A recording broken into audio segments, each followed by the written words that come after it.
بسم اللہ الرحمن الرحیم۔ آدھی دنیا کو اپنی سلطنت بنانے والا نمرود ایک ظالم اور بد کردار بادشاہ تھا۔ اس کا شجرہ نسب حضرت نوح علیہ السلام سے یوں جا ملتا ہے: نمرود بن کنعان بن کوس بن سام بن نوح۔ روایت میں ہے کہ نمرود نے 400 سال تک ایک طویل اور مضبوط حکومت کی۔ اس کے دور حکومت میں بت پرستی عام تھی۔ ہر انسان نے اپنے اپنے خدا بنائے ہوئے تھے۔ انہوں نے خدا کی عبادت کو چھوڑ کر عبادت کے اپنے طریقے بنائے ہوئے تھے۔ ناظرین گرامی، نمرود ولد زنا حرامی تھا اور اس کی ماں نے زنا کرا لیا تھا جس سے نمرود پیدا ہوا تھا۔ زنا کی وجہ صرف یہ تھی کہ سلطنت کا کوئی وارث پیدا نہ ہوگا تو بادشاہت ختم ہو جائے گی، لیکن یہ حرامی لڑکا بڑا ہو کر بہت بڑا بادشاہ بن گیا۔ 400 سال بادشاہی کرنے کے بعد سرکشی اور تکبر اور غرور اس کی طبیعت میں سما گیا تھا۔ نمرود نے ایک رات یہ خواب دیکھا کہ ایک ستارہ نکلا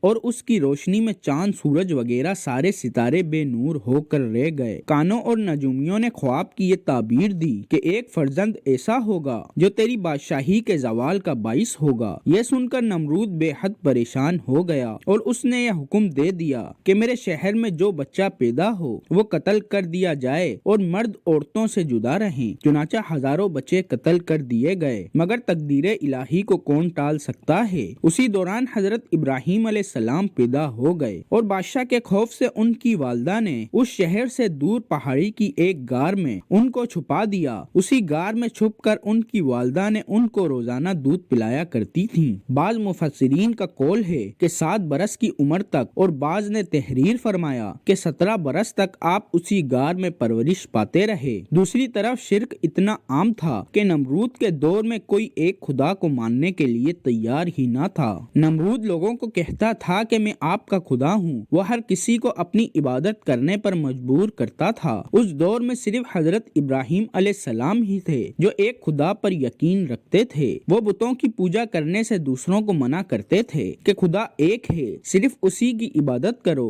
اس کے سوا کوئی عبادت کے لائق نہیں ہے۔ نمرودی قوم ایسی قوم تھی جس پر حضرت ابراہیم کے الفاظ کا کوئی اثر نہیں پڑتا تھا۔ ایک دن ایسا ہوا کہ حضرت ابراہیم علیہ السلام ان کے سب سے بڑے بت خانے میں چلے گئے۔ وہاں بے شمار بڑے بڑے بت تھے۔ حضرت ابراہیم علیہ السلام نے ان کے سب بتوں کو کلہاڑے سے توڑ دیا اور سب سے بڑے بت کے کندھے پر کلہاڑا لٹکا دیا۔ جب نمرودی قوم اپنے بت خانے میں آئی تو انہوں نے دیکھا کہ سب کے سب بت پاش پاش ہو گئے ہیں، بس ایک بت بچا ہے جس کے کندھے پر کلہاڑا لٹک رہا ہے۔ وہ اسی وقت سمجھ گئے تھے کہ یہ کام حضرت ابراہیم علیہ السلام ہی کر سکتے ہیں، کیونکہ وہ ہمارے بتوں کے خلاف ہیں اور وہ بت کے بجائے ہم سب کو ایک خدا کی عبادت کرنے کا حکم دیتے ہیں۔ نمرودیوں کو حضرت ابراہیم علیہ السلام پر بڑا غصہ تھا۔ انہوں نے اپنے بادشاہ نمرود کو حضرت ابراہیم علیہ السلام کی اس حرکت کے بارے میں بتایا کہ حضرت ابراہیم علیہ السلام نے ہمارے سب بتوں کو پاش پاش کر دیا ہے۔ نمرود نے کہا کہ خدا تو میں ہوں، وہ کون ہوتا ہے جو لوگوں کو مجھے سجدہ کرنے سے روکتا ہے اور بتوں کو بھی پاش پاش کیا ہے۔ نمرود نے حکم دیا کہ ایک جگہ پر لکڑیاں اکٹھی کر کے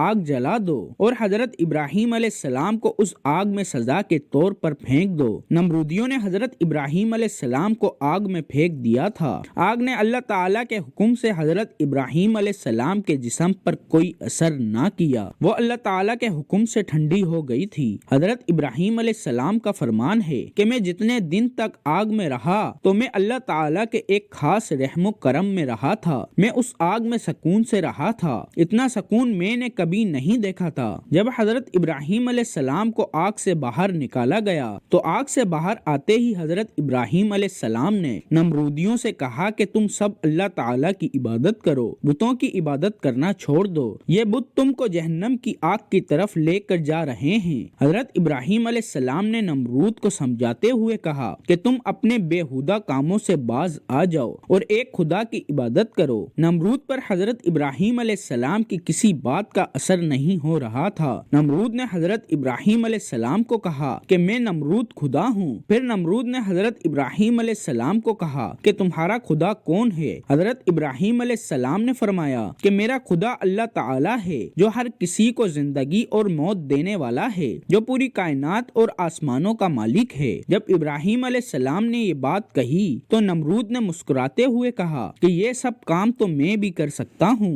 نمرود بادشاہ نے 2 قیدیوں کو بلوایا جن کو سزائے موت ہو چکی تھی۔ ان میں سے نمرود نے ایک کو مار دیا تھا اور دوسرے کو آزاد کر دیا تھا۔ یہ کام کرنے کے بعد نمرود حضرت ابراہیم علیہ السلام کو کہنے لگا کہ یہ دیکھ میں خدا ہوں، میں نے ایک کو موت کے گھاٹ اتار دیا ہے اور دوسرے کو زندہ چھوڑ دیا ہے۔ اس طرح نمرود حضرت ابراہیم علیہ السلام کے سامنے بے شمار دلیل دیتے ہوئے کہنے لگا کہ اصل خدا تو میں ہوں، اب بتا تیرا خدا کون ہے؟ حضرت ابراہیم علیہ السلام نے فرمایا کہ میرا خدا وہ ہے جو سورج کو مشرق سے طلوع کرتا ہے اور مغرب میں غروب کر دیتا ہے۔ اگر تو خدا ہے تو سورج کو مغرب سے طلوع کر کے دکھا۔ حضرت ابراہیم علیہ السلام کی یہ بات سن کر نمرود بے بس ہو گیا اور کوئی جواب نہ دے سکا۔ اس طرح نمرود اپنی ساری قوم کے سامنے ذلیل ہو کر رہ گیا۔ اس سے پہلے بھی کئی بار حضرت ابراہیم علیہ السلام نے نمرود کو خدا کی عبادت کرنے اور خدا کو ایک ماننے کا حکم دے رکھا تھا۔ نمرود پر حضرت ابراہیم علیہ السلام کی باتوں کا کوئی اثر نہ ہوتا تھا، چنانچہ حضرت ابراہیم نے کئی بار نمرود کو دین حق کو قبول کرنے کی دعوت دی تھی۔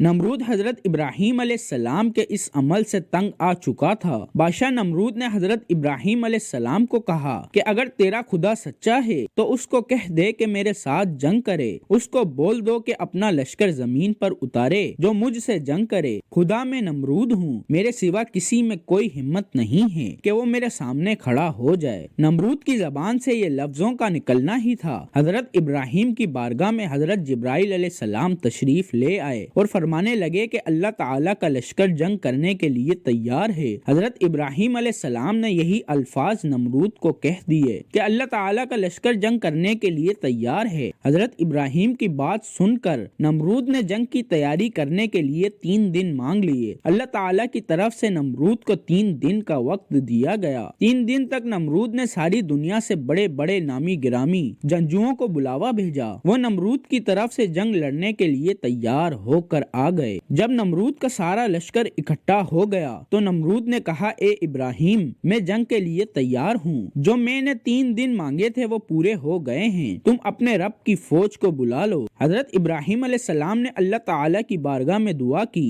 تو اللہ تعالیٰ نے نمرود سے جنگ کرنے کے لیے مچھروں کا لشکر بھیج دیا، جس کی تعداد نمرود کے لشکر کے کئی گنا زیادہ تھی۔ اللہ تعالیٰ کے بھیجے گئے مچھروں نے چند ہی لمحوں میں نمرودی فوج پر حملہ کیا اور اس کی فوج کا خون چوس لیا۔ نمرود کی فوج میں ہڈیاں ہی ہڈیاں نظر آنے لگی۔ جب نمرود نے اپنے لشکر کی یہ حالت دیکھی تو وہ سب کچھ چھوڑ کر اپنے محل کی طرف بھاگ گیا اور اپنی بیوی کے کمرے میں جا کر چھپ گیا۔ ایک لنگڑا مچھر نمرود کا پیچھا کرتا ہوا اس کے محل میں داخل ہو گیا تھا۔ کمرے میں داخل ہوتے ہی نمرود نے اپنی بیوی کو کہا کہ اس مچھر نے ساری فوج کو ہلاک و برباد کر کے رکھ دیا ہے۔ یہ بات کر ہی رہا تھا کہ اللہ تعالیٰ کے حکم کی تعمیل کرتا ہوا ایک مچھر نمرود کی ناک میں چلا گیا۔ مچھر ناک سے ہوتا ہوا دماغ تک جا پہنچا۔ مچھر دماغ میں جا کر دماغ کو کاٹنے لگا۔ جب مچھر دماغ کو کاٹتا تو نمرود تکلیف سے اپنے سر کو پاگلوں کی طرح دیواروں کے ساتھ مارتا تھا۔ اس طرح وہ مچھر نمرود کے دماغ کو کئی دن تک کھاتا رہا۔ نمرود نے یہ حکم جاری کر رکھا تھا کہ جو کوئی بھی نمرود کے پاس آئے تو اپنی جوتی اتار کر نمرود کے سر پر جوتے مارے۔ اس طرح نمرود کو چند دیر تک سکون رہتا تھا۔ تھوڑا سا ٹائم گزرنے کے بعد نمرود تکلیف سے بے حال ہو جاتا تھا۔